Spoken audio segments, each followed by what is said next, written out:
The Riddle. In our last story, we learned about the birth of Samson and how God was grooming him to be a mighty judge over Israel against the Philistines. Samson was raised to drink no wine or strong drinks, eat only clean foods, and abstain from cutting his hair. In this story, we learn about how Samson's strength is no match for the power of a beautiful Philistine woman.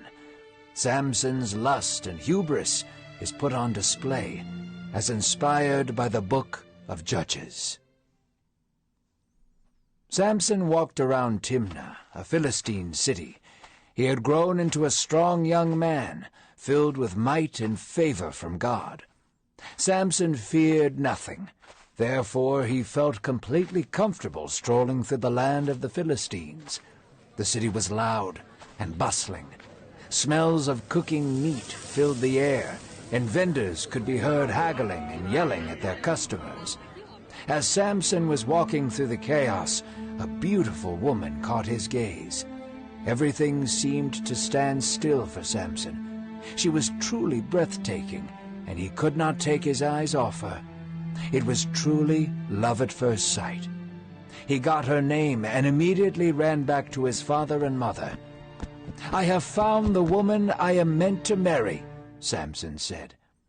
The fact that the woman was Philistine concerned Samson's parents. The Philistines were an oppressive force over Israel, and they knew they would harm Samson if he got too close. "Isn't there any other woman in our tribe?" they said. "Why would you choose a woman among our enemies?" Yet Samson would not listen.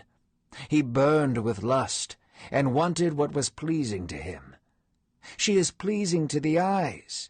It shall be her and no one else," Samson demanded. So Samson's parents did not protest any further, and the three of them headed to Timnah. They were unaware that God was working in and through Samson's imperfections. Samson's brutish behavior and childlike self-control would be a tool in the hands of God to infiltrate the Philistines. Samson traveled behind his parents. He was walking through a vineyard, daydreaming of his wife-to-be. The birds chirped and picked up fallen grapes, and the warm spring breeze whistled through the valley. It was peaceful and quiet. Then, in an instant, a lion sprang out from the bushes and latched onto Samson's back, tackling him to the floor. The beast clawed at Samson, but he held its arms back and thrust it off of him. The lion paced around him, and Samson looked it in the eyes, beckoning it to pounce again. The lion leapt towards him, and Samson grabbed it by the throat mid-air and slammed it onto the ground. The lion squirmed under the hands of Samson in the dirt. The Spirit of the Lord filled his veins with strength, and Samson crushed the lion's throat with his grip and tore it to shreds like paper.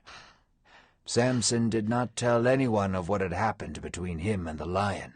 Instead, he went down to Timnah to speak with the woman of his dreams. He spoke with her and made arrangements to be married. She was truly intoxicating to Samson, and the man who had killed a lion with his bare hands was weak in the knees by a beautiful woman.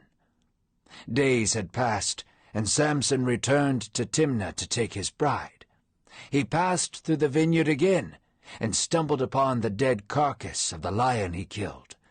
The body reeked and was decaying, but a swarm of bees had made their hive in the dead body. Bees swarmed around it, and Samson could see honeycomb oozing from the lion's body. Samson approached the carcass, paying no attention to the bees around him, and scooped up the honey from the dead body. He hummed and ate the honey on the rest of his way. He feasted on the honey, happily eating. Yet he was a Nazirite, and had taken a vow to not eat anything unclean. This would be one of many compromises Samson would make in his life. Samson prepared a feast for him and his new wife.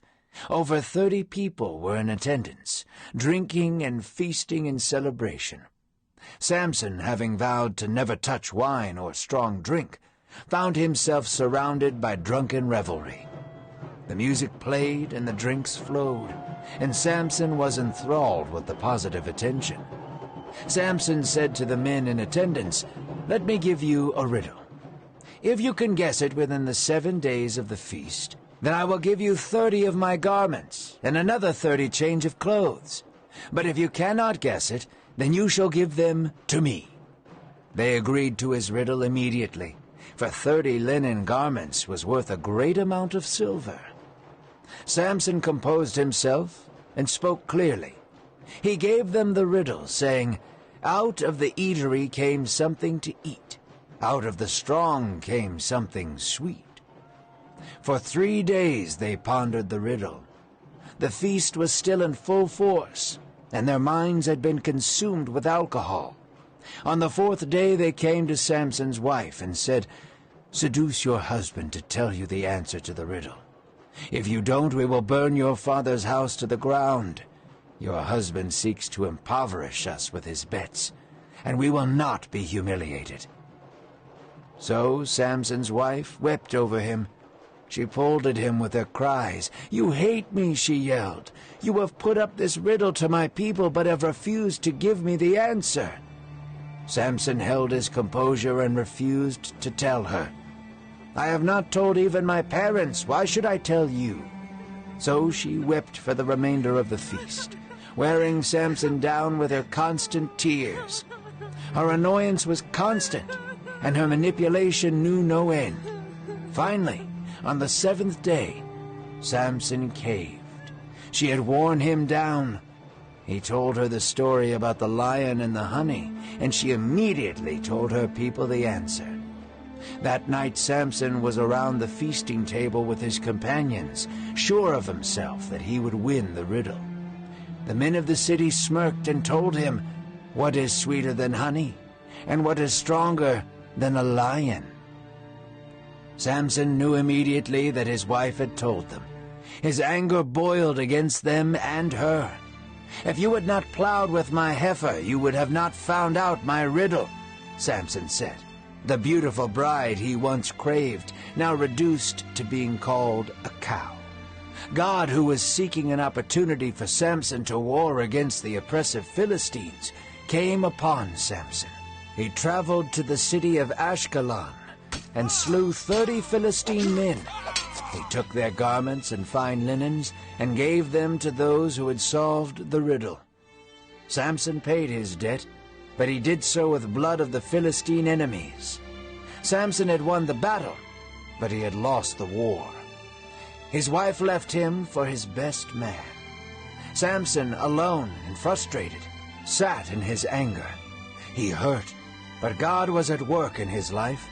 Although he was a foolish brute, Samson would be used as a tool of liberation for the Israelite people.